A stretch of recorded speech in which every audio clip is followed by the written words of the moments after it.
नमस्कार बच्चों, मैं जितेंद्र आप लोग का अपना YouTube चैनल अध्ययन गुरु में स्वागत करता हूं। बच्चों, जो आज जो है जुलाई का आखिरी दिन है। अब जो है अगस्त में किसी भी दिन आपका फॉर्म आ सकता है। इसका कोई विज्ञप्ति जारी नहीं हुआ है, पर इतना है कि इसी माह में आने वाले हैं। तो बच्चों, हम लोग पढ़ रहे हैं यूपी पुलिस और SI के लिए, रेडियो ऑपरेटर के लिए प्रीवियस ईयर का 2019 का पेपर है ये। तो इसमें जो है क्वेश्चन जो है बड़े लेंदी टाइप के पूछे गए हैं और आसान भी हैं। तो यदि आप थोड़ा भी मेहनत करोगे तो इसमें अच्छे स्कोरिंग आप कर सकते हैं। बच्चों, पहला जो क्वेश्चन पूछा गया है कि एक वस्तु जो है 25 रुपये में खरीदी गई, दुकानदार इसकी कीमत पर 12% छूट की अनुमति देता है और फिर 10% लाभ प्राप्त करता है। वस्तु की कीमत ज्ञात कीजिए। तो यहाँ पर सबसे पहले ये समझना है कि वस्तु जो खरीदी गई है किसी ग्राहक के द्वारा, ठीक है, वो है 25 रुपये, परंतु जो दुकानदार है वह इस पर 12% का छूट देता है। 12% का छूट देता है, तो 12% की छूट जो है हम किस पर निकालेंगे? अंकित मूल्य पर निकालेंगे। जो MRP है जो वस्तु का, वो है यक्स माना गया है, ठीक है। अब इस पर जो है यदि वह 12% का छूट प्राप्त करता है उस MRP पर, तो इसका वैल्यू जो आएगा 4 3 12, 25 चौका 100, तो 3 यक्स बटा के 25, यानी कि यक्स की वस्तु है। यदि 12% छूट मिलता है तो 3 यक्स बटा 25 छूट होगी। अब छूट के बाद जो वस्तु बेची गई है वह मूल्य होगा विक्रय मूल्य।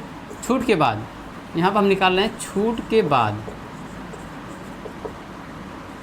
SP यानी सेलिंग प्राइस। तो x माइनस 3 बटा के x बटा के 25। अब ये बेची कितनी गई है? वो बेची गई है 2500 रुपये की। तो 25 से कम 25, 25 में से 3 घटेगा, 22 यक्स बटा के 25 बराबर 2500।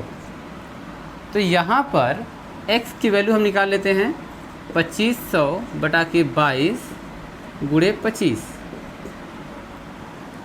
यक्स बराबर, अब 25 5 625, 625 00 बटा के 22 11। अब यहाँ पर 2 से काट दीजिए, 2 3 6, 2 1 2, 2 दूनी के 4, 2 5 10 0 बटा के 11, 2 से काटने पर, ठीक है। इतना तो आ गया। इसका क्या जो मूल्य दिया गया था उस पर छूट देने के बाद जो है हमें x की वैल्यू यहाँ प्राप्त हो गई है। x की वैल्यू क्या हमने माना है? MRP। फिर करा इसी प्राइस पर जो बेचा गया है, इसी प्राइस पर वह क्या करता है? 10% लाभ प्राप्त करता है। तो 31,250 बटा की 11 पर 10% का लाभ, 10% का लाभ निकालने के लिए क्या करना पड़ेगा? आपको 31,250 बटा की 11 गुणे 10%, 10 बटा 500, 0 0 कट जाएगा। आपका जो लाभ मिलेगा 3125 बटा की 11, ये है आपका लाभ, ये है लाभ, ठीक है।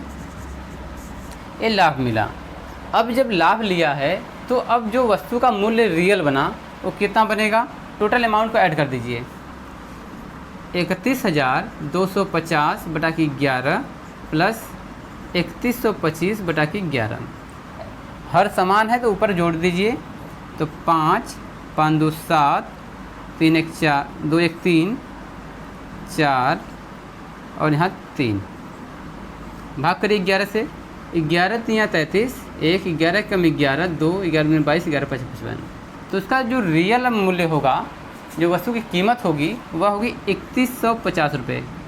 3150 रुपये जो है पहला है ऑप्शन सही है। तो 25 रुपये में ख़रीदा गया है, 12% छूट देने के बाद जो मूल्य प्राप्त हुआ है उस पर जो है वह 10% का लाभ प्राप्त करता है। इस हिसाब से 3125 रुपये की वस्तु बनेगी। चलिए क्वेश्चन नंबर चलते हैं 2 पर। इसको आप पहले समझ लीजिए, फिर नोट कर लीजिए, फिर आप चलते हैं क्वेश्चन नंबर 2।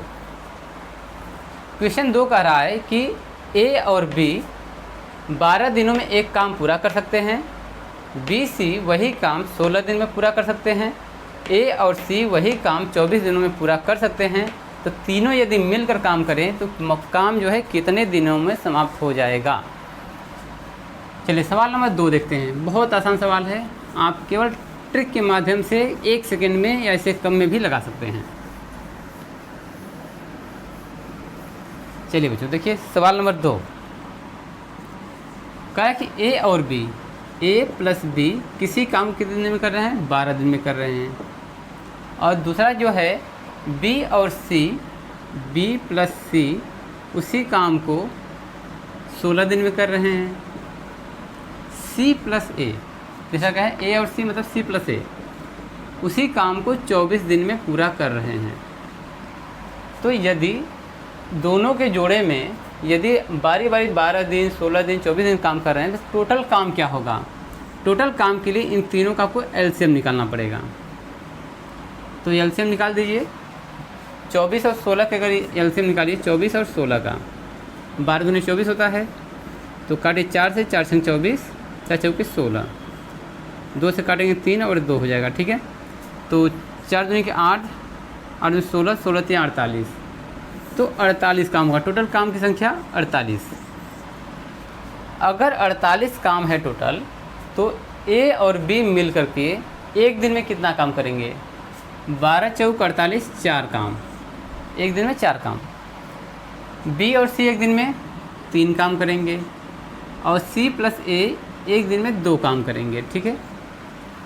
इस हिसाब से A B, A plus B plus C plus A, यानी कि तीनों मिल करके बारी बारी एक दिन में कितना काम करेंगे? 4 प्लस 3 प्लस 2, तो total 2A plus B plus c equal to, इसको आप ऐड कर दीजिए, 4 3 7 2 9, यानी A प्लस बी प्लस सी तीनों मिल करके एक दिन में 4.5 काम करेंगे, 4.5 काम।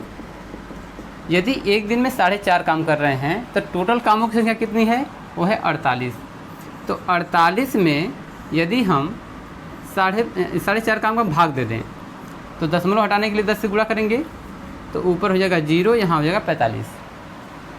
इसको काटिए 3 से, 3 एकम 3, 3 6 18, 0, 3 से काटिए, 3 एकम 3, 3 5 15, 5 से काटिए, 5 3 15, 5 दूनी की 10, 5 से काटिए, 5 3 15, फिर 3 से भाग दे दीजिए इसमें, 3 एकम 3, 0 दशमलव 3 6 18, 3 6 18, 3 6 18, तो यहाँ पर जो संख्या बनेगा 10.6767। तो यहाँ पर दिन में है, यहाँ पर ए प्लस बी प्लस सी जो है पूरा काम जो है 10.67 दिन में पूरा करेंगे। तो ऑप्शन हमारा क्या था? 9.3, 9.67, 10.33, 10.67। ऑप्शन जो है यहाँ पर डी जो है करेक्ट हो जाएगा। 10.67 दिन में तीनों मिल करके काम को पूरा कर लेंगे। सवाल बहुत आसान है, आपको पहले एलसीएम के माध्यम से पूरा काम निकालना होता है। एक दिन में दोनों कितना काम करेंगे, सभी को ऐड करेंगे तो यहाँ पर डबल हो जाएगा, ठीक है। डबल हो जाएगा तो यहाँ पर 2 कॉमन हो जाएंगी, और 2 से भाग करेंगे तो एक दिन का काम मिलेगा। एक दिन के काम से टोटल काम में भाग करेंगे तो आपको टोटल जो है दिन प्राप्त हो जाएंगे ए प्लस बी प्लस सी के। चलिए आते हैं सवाल नंबर 3 पर। तीसरा सवाल जो है कह रहा है कि एक आदमी 5 घंटे में एक यात्रा पूरी करता है। वह यात्रा के पहले आधे भाग में 21 किमी प्रति घंटा की गति से और दूसरे आधे भाग को 24 किमी प्रति घंटा की चाल से यात्रा करता है। यात्रा की कुल दूरी ज्ञात कीजिए। चलिए सवाल नंबर 3 देखते हैं।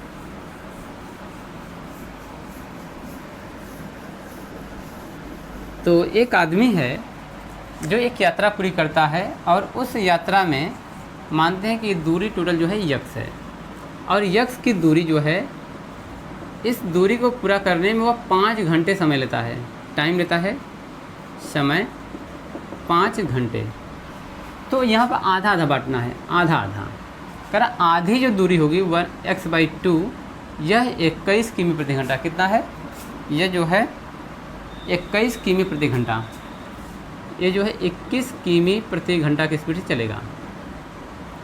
और दूसरी जो आधी दूरी है यह चलेगा 24 किमी प्रति घंटा, 24 किमी प्रति घंटा। आपको पता है कि समय निकालने के लिए दूरी बटा के चाल करना पड़ता है। तब पहले आधी दूरी के लिए समय कितना हो जाएगा? पहले आधी दूरी के लिए समय यक्स बटा के 2 बटा के 21, यानी कि दूरी बटा के चाल, प्लस दूसरे हाफ के लिए समय कितना हो जाएगा? यक्स बटा के 2 बटा के 24 बराबर 5 घंटा। इसको ऐड करिए। तो पहले तो इसको बना लेते हैं, 21 दूना 42 प्लस x बटा के 48, बराबर 5। इन दोनों का एलसीएम निकालिए। 48 और 42 का एलसीएम के लिए आपको भाग देने हैं 2 से। 2 से काटेंगे 24 आएगा, 21 आएगा। 3 से काटिए, 3 9 8 24, 3 7 21। तो 8 3 24, 24 9 48, 48 गुणे 7, 7 8 56, 5 7 4 28, 5 33, 336, 336 आया। ठीक है, एलसीएम कितना है? 336। अब जो है 42 से यदि भाग करते हैं तो 4 8 32, हाँ 8 x प्लस 48 भाग करिए तो 4 8 32, 7 बार में 7 4 28, 7 4 28, 280 प्लस 7 8 56। ठीक है, तो 7x इक्वल टू 5, इसको हटा दीजिए। तो टोटल हो जाएगा 15x बराबर 5 का गुणा कर दीजिए 336 में। तो x की वैल्यू कितनी आ जाएगी? 5 गुणे 336 बटा के 15। 5 से काटिए, 5 3 15, 3 से काटिए 112। x इक्वल टू 112 किमी। तो टोटल जो दूरी है वो है 112 किलोमीटर। ऑप्शन में क्या क्या दिया गया है? 112 किमी, 116, 120, 124। ऑप्शन 1 जो है 112 है। 112 किमी जो है पूरी दूरी होगी। आधी दूरी जो है 21 की चलेगा, आधी दूरी जो है 24 चलेगा। आप आंसर की जांच भी कर सकते हो। चलिए क्वेश्चन नंबर चलते हैं। क्वेश्चन जो है आज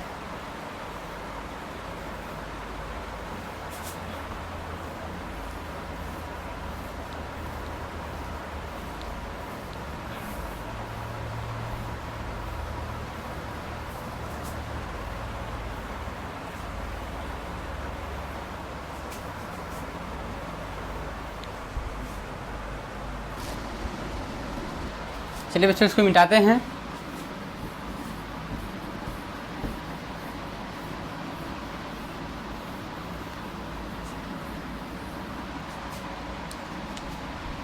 तो बच्चों क्वेश्चन नंबर 4 है, 2 रेलगाड़ी की गति का अनुपात दिया गया है। 2 रेलगाड़ी है जिसके अनुपात है 5:6। ठीक है, अब यहाँ पर दूसरी रेलगाड़ी 5 घंटे में, जो सेकंड रेलगाड़ी है वह जो 5 घंटे में 450 किमी की दूरी तय करती है। तो पहली रेलगाड़ी की गति क्या होगी? तो यदि जो दूसरी रेलगाड़ी है 5 घंटे में 450 जाती है तो 1 घंटे में कितनी जाएगी? 450 बटा के 5, 5 9 45, 90 किमी प्रति घंटा। जो 90 किमी प्रति घंटा है यह जो है रेशियो दिखा रहा है सेकंड वाले को, यानी जो 5:6 है, इस 6 का जो रेशियो है वह है 90। ठीक है, तो इनका जो कॉमन नंबर है, जो हम रेशियो निकाल रहे हैं, तो यह तो 6 गुना है ना, तो इसका 1 गुना जब निकालेंगे तो 6 से भाग करिए। 6 1 कम 6, 6 5 30। अगर हम इस 15 गुणा 5 में कर दें तो कितना? 15 5 75। 75 रेशियो 90 हो जाएगा। तो यह हो जाएगा इसका रेशियो 5:6 में, यानी कि यह जो पहली रेलगाड़ी है उसकी गति होगी 75 किमी प्रति घंटा। 75 किमी प्रति घंटा, ये हो जाएगा आंसर। चलिए बच्चों क्वेश्चन नंबर आते हैं नेक्स्ट पर। क्वेश्चन नंबर, हाँ इसका ऑप्शन जो हो जाएगा 75, 60, 65, 70 और 75। डी वाला ऑप्शन सही है। चलिए क्वेश्चन नंबर आते हैं 5 पर। एक आयताकार भूखंड की लंबाई इसकी चौड़ाई से 3 गुनी है। भूखंड का क्षेत्रफल 768 मीटर स्क्वायर है। भूखंड का परिमाप ज्ञात करिए। सवाल ऐसे बहुत आसान होते हैं, बस आपको समझना है कि किस प्रकार जो है इसको समझना है, किस प्रकार लगेगा। कुछ फार्मूले आपको याद करने पड़ेंगे, यदि फार्मूले याद भी नहीं है तो भी आपको सवाल को बना सकते हैं। सवाल नंबर 5 है, एक आयत है। इस आयत की जो आयत बना हुआ है इसकी जो चौड़ाई है x है, इसकी लंबाई 3 गुनी है। और जो कह रहा है कि इसका जो भूखंड है, इसका जो क्षेत्रफल है ना 768 है। तो आयत का जो क्षेत्रफल होता है लंबाई गुणी चौड़ाई, तो लंबाई है 3x, चौड़ाई है x बराबर 768। तो 3x स्क्वायर बराबर 768। तो x स्क्वायर की वैल्यू कितनी हो जाएगी? 768 बटा के 3, 3 दूनी के 6, 1 3 5 15, 3 6 18। x square equal to 256। तो x की वैल्यू कितनी आ जाएगी? अंडर रूट 256 और यह है 16 का स्क्वायर, तो यक्स की वैल्यू आ गई 16, यानी जो चौड़ाई है वो है 16, इसकी लंबाई कितनी होगी 48। अब इसका परिमाप कितना होता है, लंबाई देखिए परिमाप जो होता है सभी भुजाओं का योगफल होता है, तो लंबाई चौड़ाई मुझे पता है, तो 16 और 48 जोड़ दीजिए, 48 + 16 और इसमें 2 से गुणा कर दीजिए, 8 से 14 कैरी 1, 5 1 6, 5 1 6, 64 आ गया। अब 64 आया है, इसमें 2 से गुणा कर दीजिए, तब पूरा परिमाप आ जाएगा, क्योंकि 2 लंबाई है 2 चौड़ाई है, तो हो जाएगा 8 और 6 दूनी की 12, 128 मीटर। टोटल परिमाप 128 मीटर। ऑप्शन में क्या था 120, 124, 128, 132, तो ऑप्शन जो है यहाँ पर सी है 128 मीटर जो है इसका आंसर होगा। आयत का जो परिमाप आएगा 128 मीटर। आप इसको नोट कर लीजिए। फिर आते हैं सवाल नंबर 7 पर। अच्छा, सवाल नंबर 6 है, इसके बाद 6वां नंबर है। तो 6वां सवाल कह रहा है कि एक 5 अंकों की संख्या है, कितना है 2 4 7 x 8, जो ए नंबर है 24,700 जो समथिंग है, वह 44 से पूरी तरह विभाजित है, तो यक्स की वैल्यू क्या होगी। ऐसे सवाल करने के लिए कई तरीके हैं, पर हम जो है जो तरीका अपनाएंगे वो अपनाएंगे भाग विधि। तो पहली बात है कि जो यहाँ पर संख्या है, चलिए संख्या नोट कर लेते हैं पहले। तो संख्या 6वां नंबर सवाल है, संख्या हमारे पास 24 7 यक्स और 8, यह 44 से पूरी तरह विभाजित है। तो 44 से अगर पूरी तरह विभाजित है तो इसका ऊपर का जो गुणनखंड है, या तो ऊपर गुणनखंड करके हम इसको काट दें, गुणनखंड करना आसान तो है नहीं। तो यदि आसान नहीं है, चलिए यदि हम इसमें 2 कॉमन ले लें, ठीक है, यदि हम 2 कॉमन लेते हैं तो 2 कॉमन लेने के बाद 1 2 3, यहाँ पर 1 बचेगा, जो 1 बचेगा इसके साथ जो है यक्स हो जाएगा। तो यहाँ पर कॉमन लेना आसान तो है नहीं, ठीक है, तो ये जो है नियम फ्लॉप करेगा। पर इतना समझ लीजिए, जो ऊपर की संख्या होगी 4 और गुणे 11 की मल्टीपल है। तो 4 से कटने के लिए जो रूल है वो कहता है कि लास्ट की 2 डिजिट जो है ना, वह 4 से कटने चाहिए तभी कटेगा। तो इस हिसाब से जो ऑप्शन हमारा कर रहा है कि 1 2 3 4, तो लास्ट में अगर यहाँ पर जो x की वैल्यू 1 रहेगी तो 4 से नहीं कटेगा, 2 रहेगी तो 28 जगह कटेगा, 3 नहीं कटेगा, 4 रहेगा तभी कटेगा। तो अब यहाँ पर 4 या तो 2, दोनों में से कोई एक होना चाहिए। तो सबसे पहले 2 रखते हैं, चलिए 44 से भाग देते हैं, 2 4 7 x 8, यक्स का हम रिप्लेस कर दें 2 से रिप्लेस कर देते हैं, ठीक है। सबसे पहले हम चलते हैं 5 बार, 5 चौके 20, 2 5 चौके 20 2 22, माइनस करिए 7 2 और 1 कट जाएगा। यहाँ पर आएगा 2, ले चलना है 6 बार, 6 चौके 24 आएगा 2, 6 चौके 24 2 26, माइनस करिए 12 में से 4 गया 8, ये कटेगा और ये भी कटेगा, 8 आएगा, 44 दूना के 88। तो यहाँ पे संख्या पूर्णतः कट जाएगी, ठीक है। यदि यहाँ पर आप 4 मानते तो यहाँ 4 आता और यहाँ होता 0, 1 कटता। अगर हम यहाँ पर 4 रखते तो 4 यहाँ पर आता, ठीक है, 4 आता तो ये जो है नेक्स्ट संख्या इसी पर कट जाता, 8 जो है सक्सेसफुल बच जाता। तो इसलिए जो संख्या है वह 2 रखा जाएगा, जो ऑप्शन है 2 यहाँ पर रखा जाएगा, 4 नहीं रखा जाएगा, क्योंकि 4 रखने पर सक्सेसफुल 8 बच रहा है, जो 44 से पूर्णतः विभाजित नहीं है। चलिए, तो ऐसे सवालों को हम थोड़ा से जो हमारे पास ऑप्शन होते हैं ना, इसकी सहायता ले लेते हैं। क्वेश्चन नंबर 7 पर देखते हैं, कह रहा है 256 के वर्गमूल और 16 के वर्गमूल के गुणनफल ज्ञात करें और फिर परिणाम के वर्गमूल को ज्ञात करें। तो वर्गमूल 4 6 8 10, इन सभी में से कौन सा आएगा। आसान सवाल है, देख लीजिए बिल्कुल। 256 का वर्गमूल 16, फिर 16 का वर्गमूल 4, इन दोनों का गुणा करिए, 16 चौके 64, फिर करें इसका वर्गमूल ज्ञात कीजिए। तो इसका वर्गमूल ज्ञात करने के लिए कड़ी में 8 गुणे 8, एक बार बाहर आएगा 8, तो इसका जो वर्गमूल आएगा 8, ऑप्शन नंबर सी यहाँ पे करेक्ट हो जाएगा। तो बच्चों, ये पुलिस का 2019 का पेपर है, ज़्यादा हार्ड नहीं है, केवल आपको समझने का फ़र्क है। आप समझ जाएंगे तो आपके टोटल जो है 19 क्वेश्चन पूछा गया है, टोटल 19 प्रश्न आपके बनेंगे। तो हर सेट में हम करीब 8 से 10 क्वेश्चन करा रहे हैं, यानी कि एक पेपर को हम 2 वीडियो ले रहे हैं। तो यहाँ पर आपको मैं उम्मीद करता हूँ कि आपको समझ में आया होगा। धन्यवाद बच्चों।